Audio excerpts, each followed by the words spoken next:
Hi everybody, मेरा नाम Syed summer Abbas है। मैं डॉन न्यूज़ पे करंट अफेयर्स का शो दूसरा रुख होस्ट करता हूँ। डॉन न्यूज़ की एज मेरे सहाफ़ती करियर से 1 साल ज़्यादा है।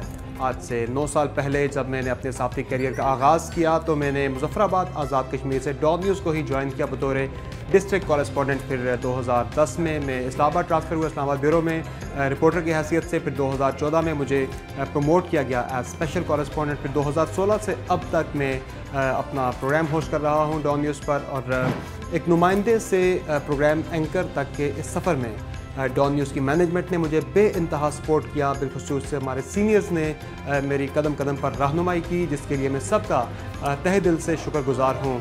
और 10 साल मुकम्मल होने पर मैं डॉन न्यूज़ की मैनेजमेंट और तमाम स्टाफ को मुबारकबाद पेश करता हूँ। I wish success to Dawn news with a hope कि credible, balance and objective journalism का ये सफ़र इसी तरह से जारी रहेगा।